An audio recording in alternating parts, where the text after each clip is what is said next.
Hey, what's up, y'all? This is Twan here, back with an unfortunate video. As you all know, we all come to find out that Akira has passed away. One of the greatest mangakas, one of the greatest animators, one of the greatest storytellers. I'm definitely getting a little emotional as I even say it. So let's get into this. I'll try to hold it the best way I can. For this video, I would like to illuminate certain things about Dragon Ball that I'm not sure if I'm the only one that shares this sentiment, but let's get into it and let's get it going. You may be strong, but you're still just a stupid animal. Pay attention to what Freiza is saying.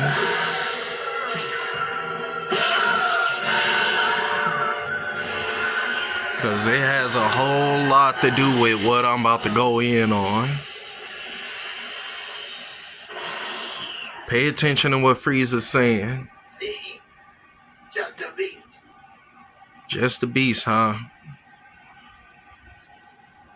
Freiza? What? I'd rather be a brainless beast than a heartless monster. Like you. You fool. Pay attention to what Goku said.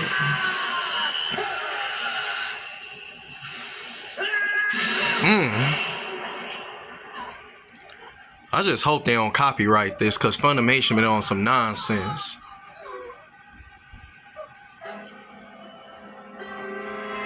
Look at Goku. Look how he looking at him. His hair as well, even before he goes into Super Saiyan.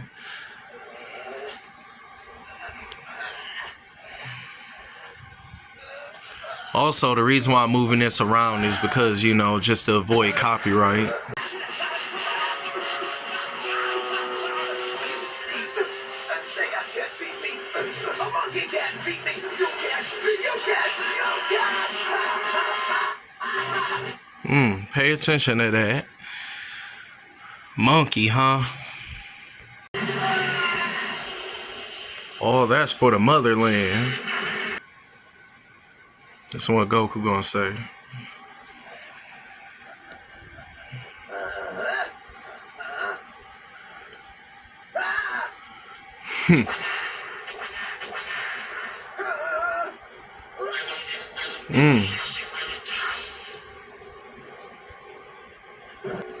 Look at that. Everywhere I go, nowhere to run.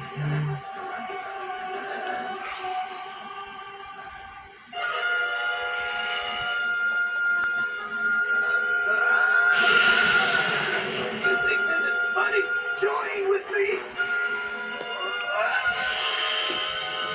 Pay attention to Frieza's appearance too, and his voice, and his overall demeanor. No, Freiza. There's nothing funny about this. And Frieza's name. Dang.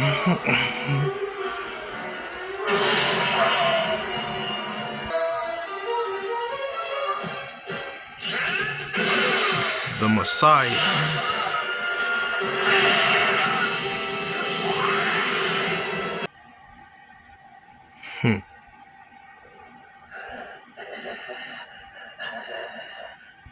All that you've done to me, I'll pay you back 10 times.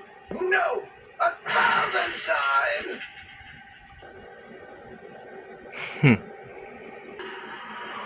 Goku, damn it.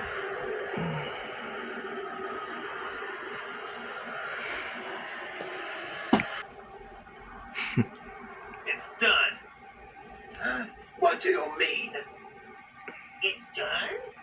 So, how did it end? Well, maybe Goku is wiser than I thought.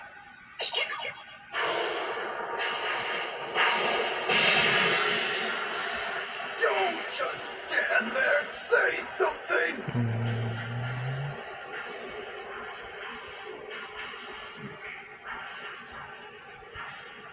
You You said it's done! What do you mean? Your energy level is decreasing with every blow. In fact, you're not even a challenge to me anymore. It wouldn't be fair for me to keep fighting you. I'm satisfied now. Your pride has been torn to shreds. You've challenged and lost to a fighter who is superior to you, and to make it worse, he's just a monkey, right? He's just a monkey, right? That's where I had to stop it right there. Okay. I'm about to say something that I'm pretty sure, I'm not sure if it ever had occurred to anyone else that ever watched this. But let's go over all the sagas of Dragon Ball Z. What was the Saiyan saga really about? And where did Akira Toriyama borrow from? Well, it's obvious that the Saiyan saga was Superman 3, The Return of Zod. Or 2, I don't know. It's one of them. But it was basically that one with Zod. Freiza saga, question mark. I can't really call that. Android saga was basically Terminator. You know, time travel, robots, trying to change the, past for the future, all of that. He basically just stole that from Terminator. Boo saga was just him just going out of control with the fusion gimmicks. Really, that was just all it really was. But what was the story of the Freiza saga? What is it that Akira Toriyama was trying to basically explain to us? Well, I'm here to tell you. And RIP Akira Toriyama, because you definitely did this for us all. You did this for my people specifically. The story of the Freiza saga is about the Black Messiah. If you ever notice, and before anyone be like, what are you talking about? Pay attention to Freiza. You notice that he's white, he's effeminate, he's even bald. And I want you guys to Google this. Believe it or not, majority of all bald people, actually, most of the bald gene and most of like all bald people actually come from Europe. Like, you can actually Google that. And I don't know if he knew that, but it's just ironic that he's bald, he's white, he's effeminate. When you look into historical colonial periods, you'll notice that Europeans were at their most effeminate looking. They were wearing powdered wigs. They were even wearing makeup. But yet they were conquering and colonizing all nations. They conquered India. They conquered all through China. Like, look up the Opium Wars and the Boxer Wars, how they had dumped tons and tons of opium all through mainland China. And look up Japan, on how they had conquered Japan, and they just totally just messed up everybody's culture. Look at how they had colonized all of like the Philippines, and how a great black American soldier, his name is David Fagan. He's basically, if you ever watch Apocalypse Now, where like Marlon Brando's character, where he had defected to the side of Viet Cong, his character was loosely based off of David Fagan. Look up Belgium's colonization of the Congo and how they contributed to over 20 million deaths through the colonial occupation of the Congo. Europeans have been colonizing everyone. Look up all of Britain's occupation of South Africa and the French occupation of all of West Africa. Look up the Spanish and the Portuguese occupation of most of southern Western Africa and the Americas, as well as the Spanish occupation of all of the Americas. Like, Freiza represents the supremacist colonizers that still even hold supremacy of this world today. But Goku, he represents, like I said, the Black Messiah, and this whole entire saga represents the Black Messiah prophecy that is to have come. Long ago, we actually believed that Obama would have been the Black Messiah, but obviously he wasn't. And the Black Messiah is yet to show up. And trust and believe. Look up also, what's his name? He was the director of the FBI back during Kennedy. I can't remember his name. His name is definitely escaping me. He was the cross-dresser. I'm pretty sure somebody will remember him. But even he wrote in his reports that we must stop at all costs the rise of a Black Messiah. Look in his papers. I can't remember his name right now. It's definitely escaping me. But whoever's in the comments, help me out. Another thing to pay attention with Freiza is its connotation to the cold.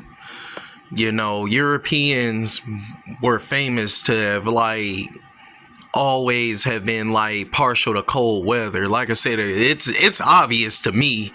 So to people that just want to say that I'm reaching, it's very obvious that Freiza represents white people and Goku, he represents black people, or at least people of color.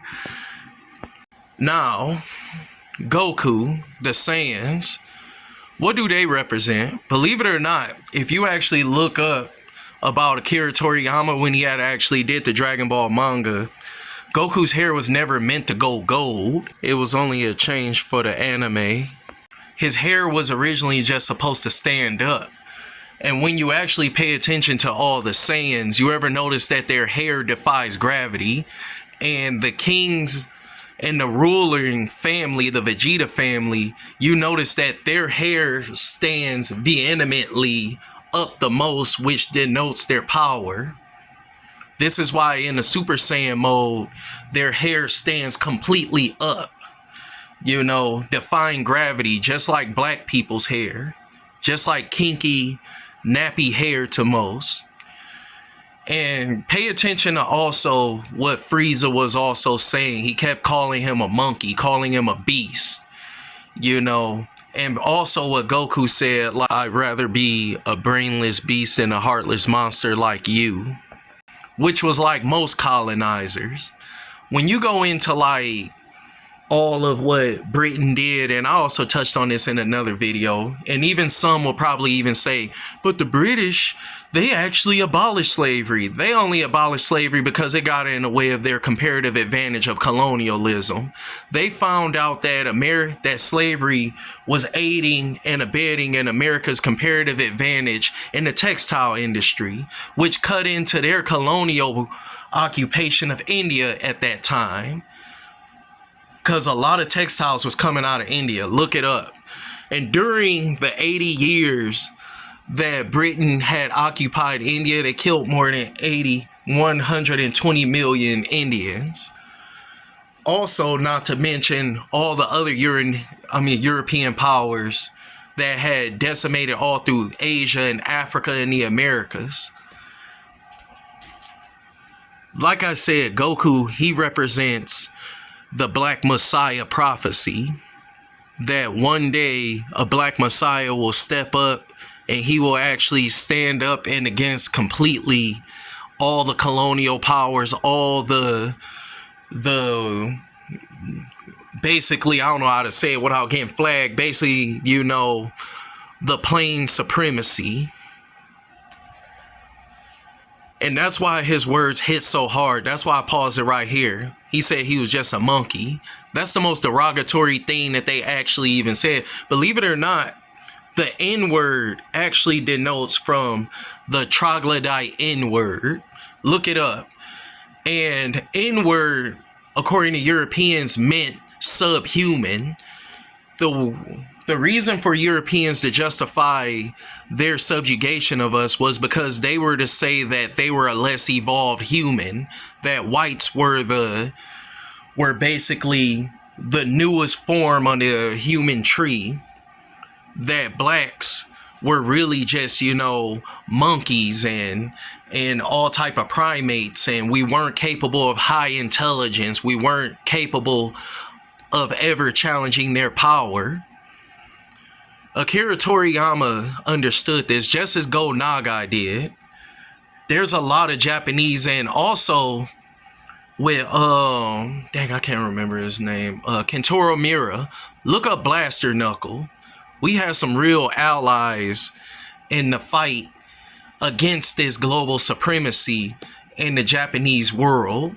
Go Nagai wrote many stories about, like, you know, just look up all Go Nagai stuff. I can't even really even speak on them. And Akira Toriyama had contributed to it. This is part of the reason why also the Dragon Ball story speaks so soundly in the black community so hard. There's so many blacks that love this, so many blacks and Hispanics that love this, because Hispanics, as much as they want to deny it, they're the closest thing that we even have in this whole fight. It's just a matter of time before we could unite, and our Black Messiah could one day even show up, just as Goku did, to shame those that who want to colonize and dehumanize all cultures. So pay attention and see the shame in Frieza's face that Akira Toriyama probably hoped to spark the true prophecy of the Black Messiah. Twan, I hope you enjoyed this, found this insightful. Fact check me on any and everything if you want. Like I said, Goku, he represents the Black Messiah. The Saiyan race represents black people. Also, another thing, believe it or not, Europeans have always used blacks. Like, Moors were used as like the fighting force all throughout Europe and was famous for being the greatest fighters. Were famed to be the greatest, like, warriors and conquerors and everything. Yeah, like, look up Saint Maurice, who is the patron saint of chivalry and everything that is the best of what knighthood is supposed to be in medieval Europe.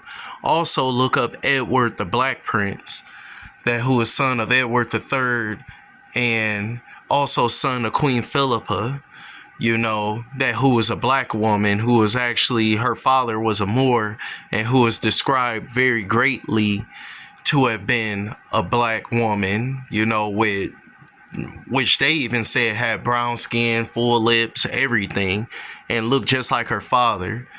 Edward the Black Prince was everything that was great in knighthood, which meant bravery on the battlefield and respect for one's enemies. Even, I don't know, even when you look into it, even still to this day, we're even revered for our martial virility. Like, there's a whole thing about it. And what's kind of funny too, was not funny, but fact check me on this as well. Look back in the day, they used to actually even make fun of black men back in the day, saying that we actually used to even have tails. So pay attention to this. I hope I didn't offend anyone, you know, especially, you know, anyone that's white, you know, or anything. You know, I'm not that type of person, but I'm just stating the obvious, you know. And this is definitely a show that could be enjoyed by any and all that who are subjugated, and to show that it's never too late to ever, I don't know, I guess it's probably never too late for you to ever show those who think they got the upper hand on you that they honestly don't. So this is Twan. This is our RIP Akira Toriyama. You know, as well as Kentaro Miura. And that's it. Have a good one.